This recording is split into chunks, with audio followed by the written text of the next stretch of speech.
오늘은 무엇을 기대하며 환호하시렵니까? 라는 제목으로 말씀을 나누려고 합니다. 함께 말씀을 보실까요? 오늘 본문 말씀을 보니까 어떠한 내용이 있는 것 같습니까? 예수님께서 무언가를 당부하시는 것 같습니다. 무엇을 당부하시죠? 무엇을 먹을지 염려하지 말라고 당부하십니다. 무엇을 마실지 염려하지 말라고 당부하셔요. 무엇을 입을지 염려하지 말라고 당부하신다는 거죠. 참 아이러니하죠? 우리는 숨쉬는 순간 속에서 무엇을 먹고 마시고 입어야 하는지 염려하지 않은 적이 없는데 예수님은 그런 우리들을 아시는지 모르시는지 딱 그 부분을 짚고 염려하지 말라고, 그 부분을 염려하지 말라고 그렇게 당부하신다는 거예요.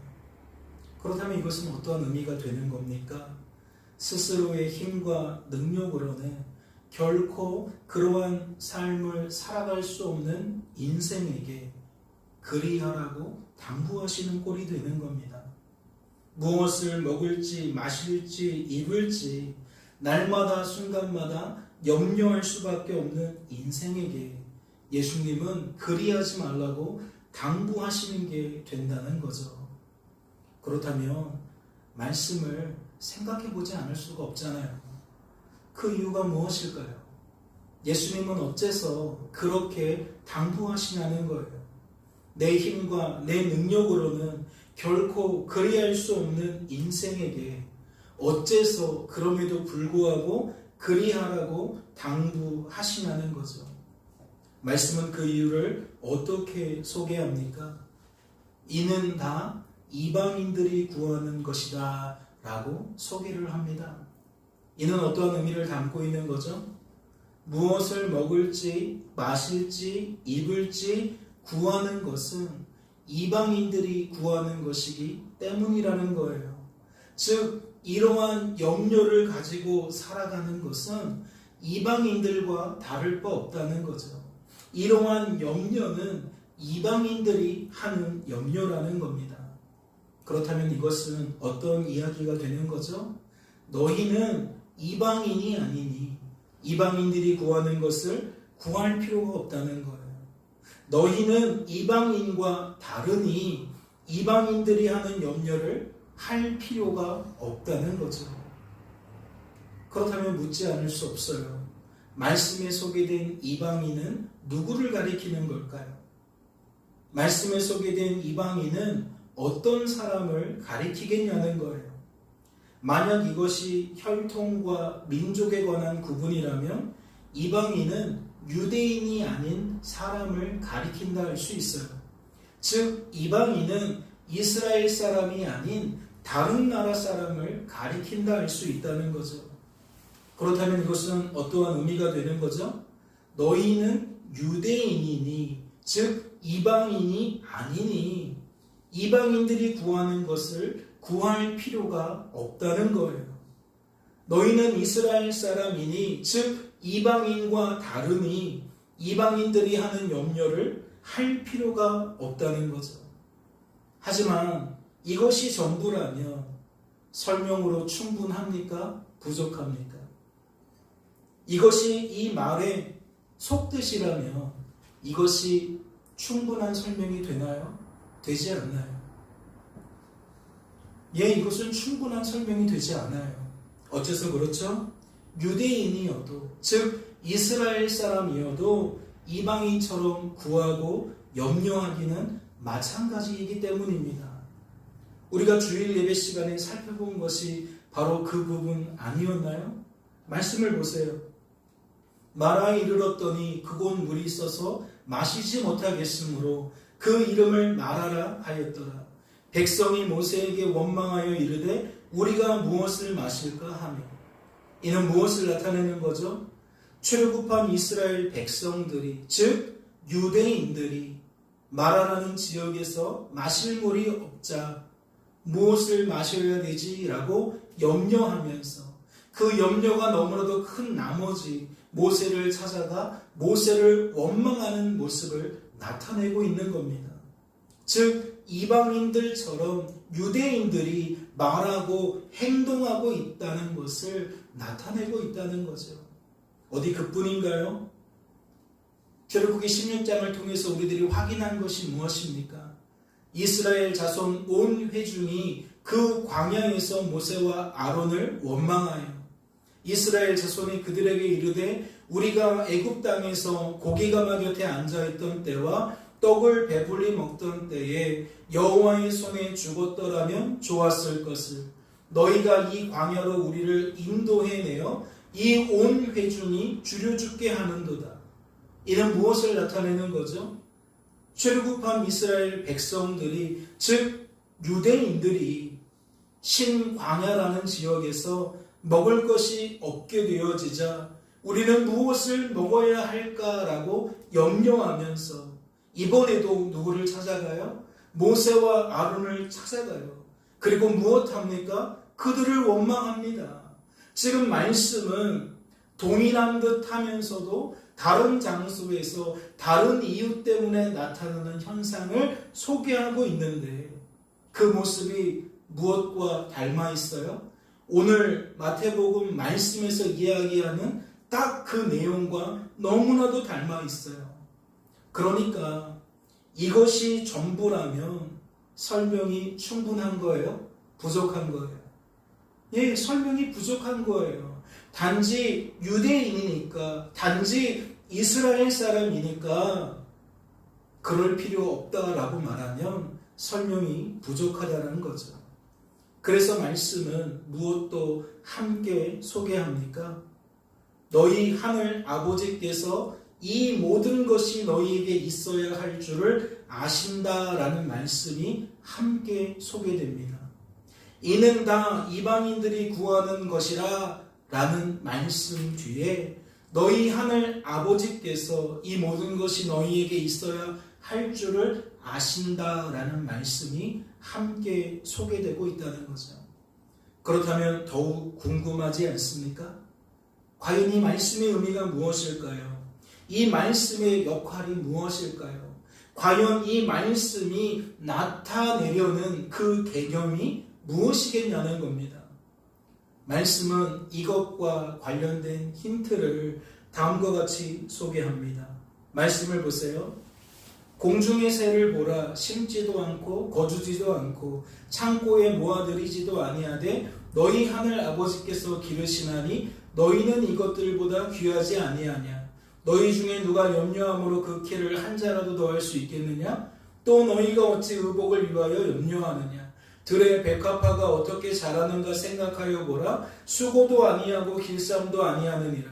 그러나 내가 너희에게 말하노니 솔로몬의 모든 영광으로도 입은 것이 이 꽃 하나만 같지 못하였느니라. 오늘 있다가 내일 아궁이에 던져지는 들풀도 하나님이 이렇게 입히시거든 하물며 너희일까 보냐. 믿음이 작은 자들아. 오늘 본문 말씀 바로 직전에 이러한 내용들이 기록되어져 있어요. 그래서 이 내용이 무엇인지를 잘 이해하면 너희 하늘 아버지께서 이 모든 것이 너희에게 있어야 할 줄을 아신다라는 그 말씀이 담고 있는 그 개념이 무엇인지 우리들이 잡을 수가 있다라는 거죠. 여러분은 지금 봉독해드린 이 말씀을 통해서 무엇을 깨닫게 되십니까? 여러 이야기가 단편적으로 지나갔는데 무엇을 발견하게 되시냐는 거예요. 저는 이 말씀을 봉독하면서 하나님만 하나님이시라는 것을 깨닫게 됩니다. 인생의 주관자와 구원자는 오직 하나님밖에 없다는 것을 깨닫게 돼요. 말씀을 하나씩 보실까요? 26절 말씀입니다. 말씀은 공중의 새를 예로 들며 무엇을 강조하는 거죠? 하나님께서 저 공중의 새들을 친히 기르신다는 거예요. 하나님이 쟤들을 먹이고 마시고 입힐 수 있도록 만드신다는 거죠. 특별히 그 내용을 살펴보니까 공중의 새와 무엇을 연결짓습니까? 사람이 심는 것과 거두는 것과 창고에 모아들이는 것과 연결시켜요. 이런 얘기겠죠. 사람처럼 심지 않고도 하나님 때문에 먹을 것을 채움받더라. 사람처럼 거두지 않고도 하나님 때문에 마실 것을 채움받더라. 사람처럼 창고에 모아들이지 않고도 하나님 때문에 입을 것을 채움받더라. 그러니까 말씀은 공중의 새를 예로 들면서 무엇을 나타내고 싶은 거예요? 하나님은 이런 분이다. 하나님은 이러한 일들을 행하고 계신다라는 것을 나타내고 있는 거예요. 그러면 이것은 무슨 뜻이 되는 겁니까? 말씀에 소개된 너희는 그런데 왜 생명을 스스로 취하려고 하느냐는 거죠. 생명을 취하려고 하는 그 욕망을 왜 스스로 실현하고 있다고 여기냐는 거예요. 이는 그 반대편도 마찬가지겠죠. 말씀에 소개된 너희는 공중의 새와 다르게 어째서 죽음을 피하려는 욕망을 스스로 실현하고 있는 것처럼 여기고 있냐는 거예요. 저는 말씀에 다 소개가 되어져 있지 않지만 우리는 알고 있잖아요. 공중의 새가 정말 가만히 있어도 먹을 것이 눈앞에 떨어집니까? 가만히 있어도 마실 물이 그 입으로 흘러 들어가나요? 가만히 있어도 추위를 피할 만한 둥지가 그냥 나타납니까?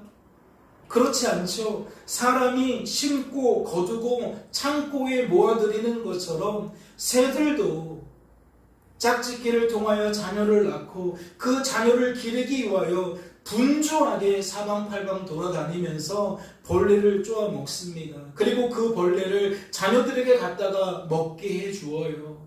그리고 그 가족이 따뜻하게 지낼 수 있도록 둥지를 찾아다닙니다. 없으면 나뭇가지들을 모아다가 둥지를 만들어요. 그러니까 사람처럼 수고하기는 공중의 새들도 마찬가지라는 거죠. 그런데 말씀은 왜 공중의 새를 예로 들면서 단편적으로 이렇게 이야기하는 겁니까? 하나님께서 공중의 새를 기르신다라고 왜 강조하냐는 거예요. 주어진 삶의 자리에서 자신의 역할을 감당하기는 새들이나 우리들이나 마찬가지인데 왜 그들은 우리들과 다른 것처럼 다른 모습인 것처럼 나타내냐는 것이죠. 이건 무엇이 다르기 때문입니까? 여김이 다르기 때문입니다. 우리는 새들을 바라볼 때에 나도 저 새들처럼 자유로웠으면 좋겠다. 쟤들은 먹을 거 걱정 안 하겠지, 입을 거 걱정 안 하겠지, 마실 거 걱정 안 하겠지 라고 새들을 생각해요. 그리고 나만 힘든 것으로 여깁니다. 왜 나만 이렇게 박복한지 라고 생각을 해요. 무엇 때문이죠? 다른 거 아니에요. 하나님이 나를 돌보지 않아서가 아닙니다. 하나님이 나를 돌보셔도 우리들은 내가 나를 돌보고 있다고 여기기 때문이라는 거죠. 공중의 새가 하나님의 돌보심을 받는 것처럼 하나님은 분명 우리들도 돌보고 계시는데 우리들은 하나님이 마치 우리를 돌보지 않는 것처럼 여기기 때문이라는 거예요. 그래서 말씀을 드리는 겁니다. 생명을 취하려고 하는 욕망을 스스로 실현하고 있다라고 우리는 여긴다는 거죠. 죽음을 피하려는 욕망을 스스로 실현하고 있는 것처럼 우리들은 받아들인다는 겁니다. 왜요? 말씀에 소개된 너희는 이방인들처럼 자기 자신을 인생의 주관자와 구원자로 여기고 있기 때문입니다. 말씀은 그 결과를 어떻게 소개하죠? 이어지는 말씀인 27절을 보니까 그래서 사람들이 염려를 한다라고 소개를 합니다. 다른 게 아니에요. 내가 내 자식을 책임진다고 생각하니까, 내가 나의 가정을 책임진다고 생각하니까, 내가 내 인생을 책임지고 있다고 생각하니까 뭐 하게 된다는 거죠? 염려를 하게 된다는 거예요. 그런데 말씀은 그 염려를 어떠한 염려라고 소개하는 겁니까? 부질없는 염려로 소개하는 겁니다. 왜 하나님이 없는 것처럼, 하나님이 돌보지 않는 것처럼 너는 너의 삶과 그 삶의 결과를 바라보고 받아들이냐는 거겠죠. 지금 말씀에 소개된 염려는 그러한 의미를 담고 있다는 거예요. 말씀을 다시 볼까요? 또 너희가 어찌 의복을 위하여 염려하느냐? 들의 백합화가 어떻게 자라는가 생각하여 보라. 수고도 아니하고 길쌈도 아니하느니라. 말씀은 이번에는 들의 백합화를 예로 듭니다. 무엇을 강조하기 위함이겠죠? 앞에 있는 공중의 새와 같은 것을 강조하기 위함입니다. 즉 공중의 새와 들의 백합화는 다를 게 없다는 거죠. 하나님께서 공중의 새를 기르시듯 들의 백합화를 돌보신다는 거예요. 그리고 말씀을 구체적으로 살펴보면 어떠한 개념을 발견할 수 있습니까?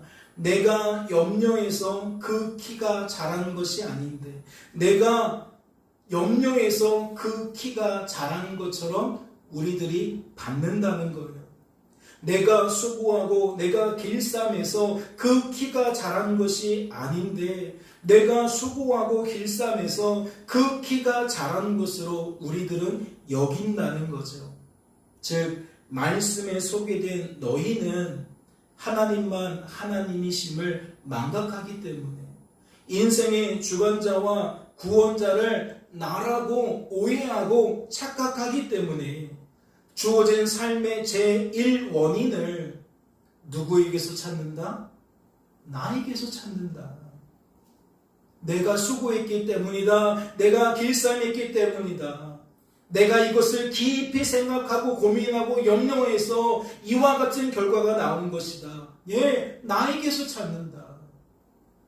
그가 하나님만 하나님이신 것을 기억하고 있다면, 인생의 주관자와 구원자가 오직 하나님이심을 기억하고 있다면, 주어진 삶의 제일 원인을 어디에서 찾겠어요? 나에게서 찾겠어요? 하나님에게서 찾겠어요? 하나님에게서 찾죠. 이어지는 말씀도 보세요. 그래서 말씀은 또다시 무엇을 예로 듭니까? 공중의 새와 들의 백합화로도 부족한가 봐요. 그러니까 이제 말씀을 보니까 누가 등장해요? 솔로몬 왕이 등장합니다. 그를 등장시킨 까닭이 무엇이죠? 솔로몬 왕이 누린 모든 영광을 들어 성도된 우리들에게 무엇을 말하고 싶기 때문입니다. 솔로몬 왕이 주어진 삶 속에서 먹고 마시고 입게 된 것들이 어느 정도였을까요? 말씀에 보면 솔로몬 왕은 이스라엘의 역사상 가장 큰 영토와 가장 많은 부귀영화를 누린 사람입니다.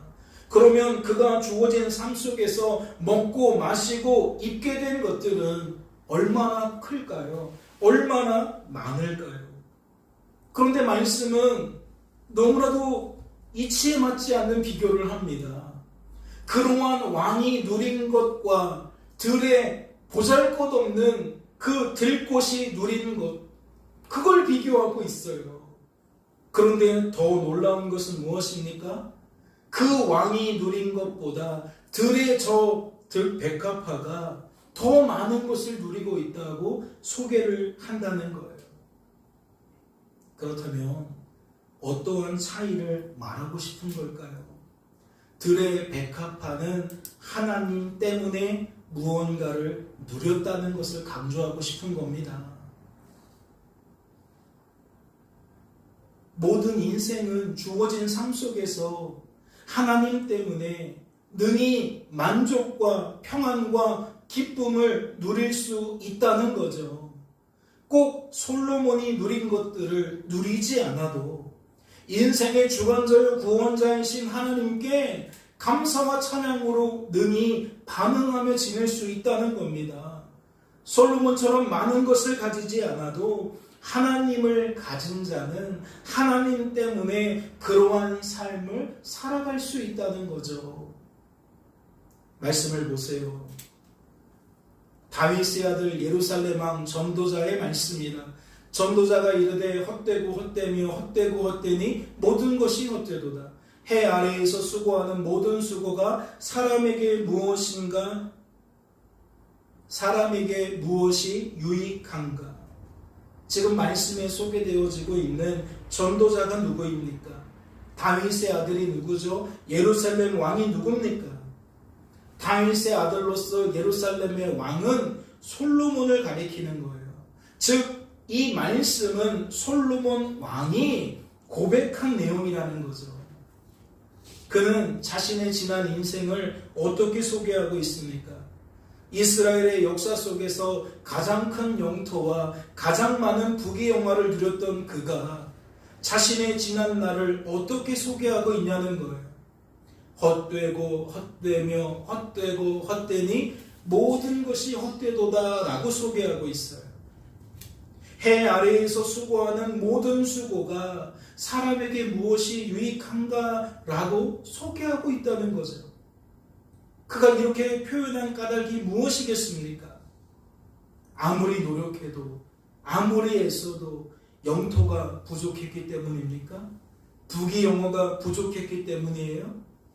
말씀을 드렸잖아요. 솔로몬 왕처럼 영토를 가진 왕이 없어요. 솔로몬 왕처럼 부귀영화를 누린 자가 없습니다. 먹을 것과 마실 것과 입을 것이 이스라엘의 역사상 가장 많았던, 가장 풍부했던 사람이 바로 솔로몬 왕이라는 거예요. 그러니까 이건 그런 문제가 아니라는 것을 좀 깨달아야 됩니다. 그러면 다시 여쭐게요. 이 왕이 이렇게 표현한 까닭이 무엇일까요? 이는 다른 게 아니라 그가 하나님만 하나님이심을, 인생의 주관자와 구원자는 오직 하나님이라는 것을 망각한 채 살았기 때문입니다. 왕이 되었을 때에는 괜찮았어요. 초기에는 그것을 기억하고 살았습니다. 그런데 어느 순간부터 눈길이 다른 곳에 맺혀 있는 거예요. 하나님은 잊어버리고 하나님이 주신 것들에만 가 있는 거죠. 괜히 영토가 많아진 게 아니고요. 괜히 부귀영화가 많아진 게 아니에요. 하나님이 주셔서 누리는 것이 아니라 하나님이 주신 것에 맛을 들이다 보니까 하나님은 놓치고 그 맛을도 누리고 싶어서 스스로 애쓴 결과라는 거죠. 스스로 힘쓴 결과라는 거예요. 그러면서 그는 어떠한 생각이 더욱 강화가 되는 겁니까? 아, 인생은 내가 사는 거구나. 인생은 나하기 나름이구나. 인생을 주관하고 구원하는 것은 바로 나구나. 내가 어떻게 하느냐에 따라서 더 많은 영토를 가질 수도 있고 더 많은 부귀영화를 가질 수도 있는 거구나 라는 오해와 착각에 붙들린 채 살아가는 거예요. 말씀은 그러한 삶을 어떻게 표현하죠? 믿음이 없는 삶이라고 표현하는 거예요. 오늘 있다가 내일 아궁이에 던져지는 들불도 하나님이 이렇게 입히시거든. 하물며 너희일까 보냐. 믿음이 작은 자들아. 왜 우리가 발을 동동 구린다는 거죠? 왜 우리가 힘쓰고 애쓰면서 이것이 하나님과 무관한 것처럼 나의 것으로만 생각하는 거죠? 다른 거 아니에요. 믿음이 없어서 그런 거예요. 하나님만 하나님이시라는, 인생의 주관자와 구원자는 오직 하나님이시라는 그 믿음이 없는 삶을 살고 있기 때문이라는 거죠. 그렇다면 이러한 삶을 살았던 솔로몬 왕이 노년에 헛되고 헛되며 헛되고 헛되니 모든 것이 헛되도다라고 고백할 수 있는 이유가 무엇일까요? 해 아래에서 수고하는 모든 수고가 사람에게 무엇이 유익한가라고 고백할 수 있었던 이유가 무엇이겠냐는 겁니다. 다른 거 아니겠죠. 하나님이 그에게 믿음을 부어주셨기 때문인 줄로 압니다. 믿음 없는 삶의 비참함은 언제 깨달을 수 있어요? 믿음이 부어졌을 때 깨달을 수 있는 거예요. 믿음이 있어 본 적 없는 사람은 믿음 있는 자의 삶을 이해하지 못할 뿐더러 믿음 없는 자의 삶도 이해할 수 없어요. 그러니까 하나님이 믿음 주시지 않으면 끝까지 죽음을 향하여 달려가는 거예요. 멈출 수가 없는 거예요. 누가 제동을 걸어준 겁니까? 하나님이 제동을 걸어준 거죠. 이 땅에서 숨이 남아있는 동안에 하나님께서 그를 붙들어 주셔서 믿음 주셨기 때문에 내가 지금까지 헛된 삶을 살았구나, 무익한 삶을 살았구나, 땅이 최고인 줄 알았는데, 부귀영화가 최고인 줄 알았는데, 나 잘난 못에 살았는데 이렇게 하면 되고 저렇게 하면 된다라고 나의 인생 스토리를 가지고 경험을 가지고 사람들 앞에서 난치하고 살았는데, 이제라도 하나님이 찾아오셔서 믿음 주시니까 그 모든 것이 얼마나 덧없는 것인지를 알게 된다는 거죠. 그러니까 이치에 맞잖아요.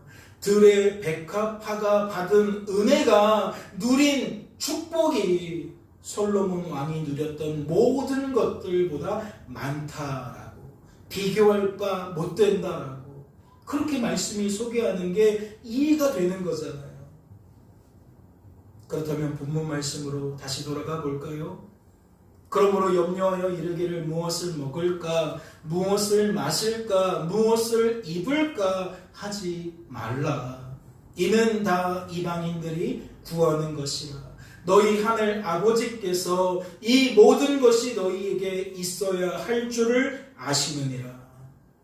그렇다면 성도된 우리들은 이 말씀을 어떻게 해석해야 됩니까? 이 말씀을 우리들의 삶에 어떻게 적용해야 하냐는 거예요. 구원받은 성도라도 하나님이 주시는 믿음이 없으면 내가 이방인처럼 말하고 이방인처럼 행동할 수밖에 없는 것으로 해석해야 됩니다. 교회 다녀도 소용없어요. 예배 드려도 소용없어요. 기도해도 소용없어요.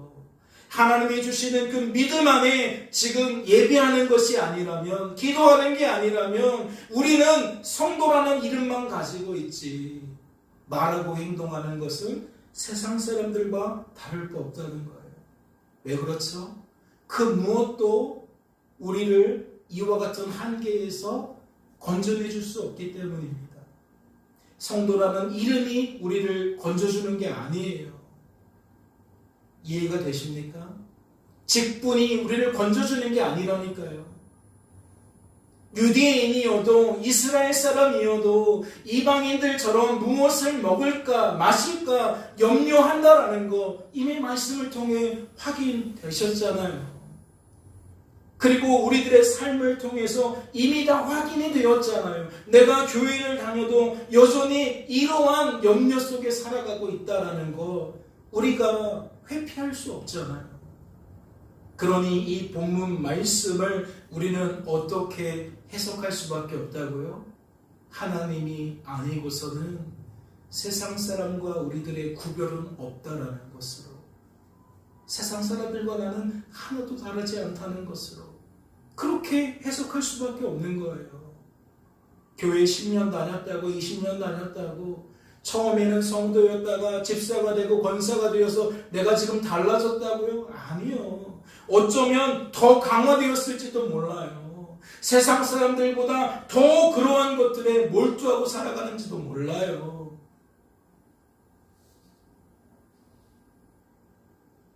따라서 본문 말씀은 우리들이 어떻게 우리들의 삶에 적용해야 합니까? 이러한 이치를 바로 깨닫고 이 말씀을 이렇게 복음으로 해석할 수 있다면 그 적용은 어떻게 나와야 되죠?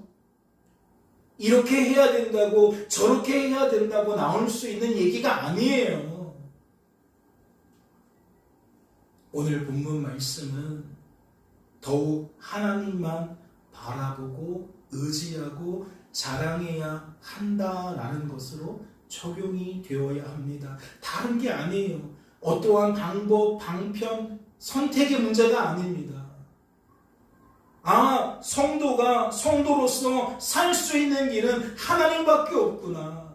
하나님이 우리를 붙들어 주시는 것밖에 없구나가 결론이라면 우리의 적용은 하나라는 거죠. 그래, 하나님만 바라보자.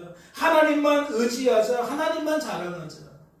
내 힘으로 이것이 되어지지 않으니까 하나님 도와주세요 라고 하나님께 엎드리자가 되는 거예요. 이어지는 말씀을 보세요. 본문 다음에 이런 내용이 뒤따릅니다. 그런즉 너희는 먼저 그의 나라와 그의 의를 구하라. 그리하면 이 모든 것을 너희에게 더하시리라. 이 말씀의 속뜻도 결코 다르지 않은 줄로 압니다. 생각해 보세요. 성도된 우리들이 먹을 것과 마실 것과 입을 것보다 하나님의 나라를 먼저 구해야 하는 까닭이 무엇이게요? 성도된 우리들이 먹을 것과 마실 것과 입을 것보다 하나님의 의를 먼저 구해야 하는 까닭이 무엇이냐고요? 말씀은 무엇과 짝을 이루냐면 25절과 짝을 이루어요. 그러므로 내가 너희에게 이르노니 목숨을 위하여 무엇을 먹을까 무엇을 마실까 몸을 위하여 무엇을 입을까 염려하지 말라. 목숨이 음식보다 중하지 아니하며 몸이 의복보다 중하지 아니하냐. 이는 다른 게 아니잖아요. 목숨이 음식보다 중하지 않고 몸이 의복보다 중하지 않기 때문이라는 거예요. 그러니까 무엇이 가장 중요한지에 대한 문제라는 거죠. 조금 전에 해석을 바르게 했다면 적용이 하나님 바라보고 의지하고 자랑하는 것으로 적용되어져야 한다라고 말씀을 드린 것처럼 지금 25절 말씀은 어떠한 내용을 담고 있는 겁니까? 성도된 우리들이 하나님만 하나님이라는 것을 깨닫고 인정하고 고백하는 것보다 더 중요한 게 없다는 거예요. 주어진 삶 속에서 인생의 주관자와 구원자가 오직 하나님밖에 없다는 것을 깨닫고 인정하고 고백하는 것보다 더 중요한 게 없다라는 거죠. 그러니 성도는 무엇 해야 된다는 거예요? 먼저 그의 나라와 그의 의를 구해야 된다는 거예요. 그래서 33절에 이런 내용이 있는 거라는 거죠. 왜요? 이러한 상태가 되어지면 하나님 주시는 믿음 안에 거하는 상태가 되어지면 솔로몬처럼 많이 가지지 않아도 솔로몬처럼 많이 누리지 않아도 우리 구주 예수 그리스도를 통해 성령 안에서 의와 평강과 희락이라고 불리워지는 하나님의 나라를 하나님의 의를 가지게 된다는 거예요. 누리게 된다는 거죠. 그렇다면 그 결과가 무엇입니까? 최종적으로 오늘 본문에 속해 있는 6장 마지막 34절을 보면 결국 또 무슨 얘기로 이어지죠? 염려에 관한 이야기로 이어지는 거예요. 다시 말해 그러한 상태가 되어지면 염려가 사라진다는 거죠. 하나님만 하나님이라는 것이 내 안에서 충만하게 붙들어진다면 인생의 주관자와 구원자는 오직 하나님밖에 없다라는 것이 내 안에서 나의 생각과 감정과 의지를 사로잡게 된다면 염려가 사라진다는 거예요. 그것이 오늘을 위한 염려든 내일을 위한 염려든 염려가 사라진다는 거죠. 그러면 염려가 사라진다는 건 무엇과도 짝을 이룰 수 있어요? 모세를 향해 원망하는 그 원망이 사라진다는 말로도 해석할 수 있는 거예요. 배우자를 원망할 필요도 없고 자녀를 원망할 필요도 없고 이 나라를 대통령을 원망할 필요도 없는 거예요. 하나님이 보이지 않으니까 하나님이 하나님으로 여겨지지 않으니까 늘 나의 초점이 사람에게 있고 환경에게 있으니까 사람 원망이 나오는 거예요. 환경 원망이 나오는 거예요. 그럼 염려가 사라지는 것으로만 끝나나요? 그렇지 않죠. 하나님 신앙이 있는 사람은요 감사와 찬양이 회복되어지는 거예요.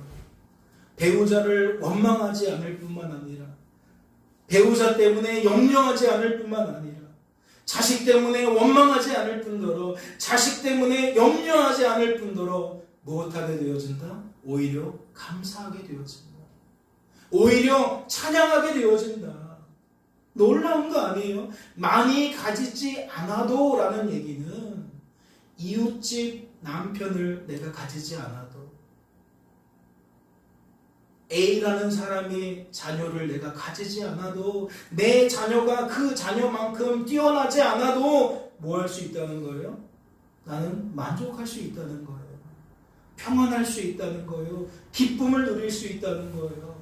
왜요? 내 관심은 사람과 환경에게 있는 것이 아니라 나와 함께 하시는 나의 주관자, 나의 구원자에게 있기 때문에 상대적으로 도토리 키재면서 내 마음을 빼앗기지 않는다는 거죠.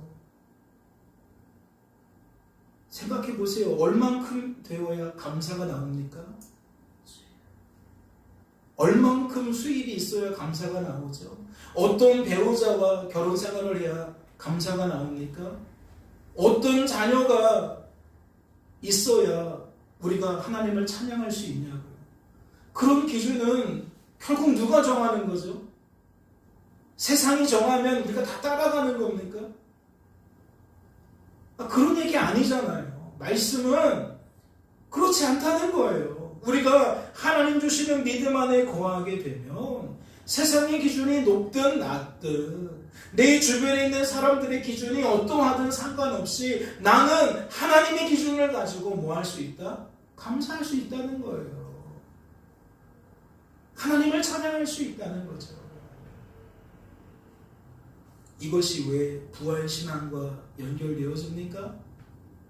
먹을 것과 마실 것을 말하면서 주님의 몸을 먹으라 그러고 주님의 피를 마시라고 하잖아요. 세상의 기준으로 말하자면 우리는 다 죽음을 향해 달려가고 있기 때문에 염려예요. 애국왕 바로가 근심하지 않았습니까? 솔로몬 왕이 헛되다고 말하지 않나요? 남을 멀리 바라보니까 저 사람은 아무 문제 없는 것처럼 보일 뿐이에요. 모든 인생이 죽음을 피할 수 없는데 생명을 얻고 싶어도 생명을 얻을 길이 없는데 어떻게 그 속에 염려가 없어요? 당연히 염려가 있죠. 왜 원망이 없습니까? 항상 원망이 있죠. 오직 예수 안에서 부활신앙을 갖고 있는 우리들만이 그 틈바구니에서 벗어날 수 있는 겁니다. 그 죄의 굴레에서 벗어날 수 있는 거예요. 깨닫는 은혜가 있으시기를 주님의 이름으로 소망합니다. 잠시 기도합니다. 하나님 아버지, 우리의 생각과 감정과 의지가 이웃 사람의 여러 말과 여러 시선에 늘 영향을 받는 것을 압니다. 그래서 지난 3일 동안에도 우리는 알게 모르게 그들의 시선과 그들의 소리에 우리가 귀를 기울이며 나의 생각을 어지럽히고 나의 감정과 의지를 소모시켰던 것을 고백하지 않을 수가 없습니다. 그런 우리들을 거저두지 않으시고 이렇게 불러주시며 다시금 복음으로 채워주시니 감사합니다. 복음으로 생각과 감정과 의지를 바로잡게 하시니 감사합니다. 내 삶이 얼마나 만족스러운 삶입니까? 내 삶이 얼마나 평안한 삶입니까? 내 삶이 얼마나 기쁨이 넘치는 삶입니까? 하나님 때문에 남들보다 못하여도 남들보다 부족하여도 또 때로는 남들보다 많이 가져도 남들보다 앞서도 우리는 오직 하나님 때문에 그러한 만족과 평안과 기쁨을 누리는 줄로 믿습니다. 허망한 것들을 바라보지 않을 수 있도록, 허망한 것들을 의지하지 않을 수 있도록, 부활신앙이 우리 안에 충만케 되어질 수 있도록 주님 역사하여 주시옵소서. 주께서 우리를 붙들어 주실 줄로 믿고 감사드리며 이 모든 말씀 우리를 죄에서 구원하신 예수님의 이름으로 기도하옵나이다. 아멘.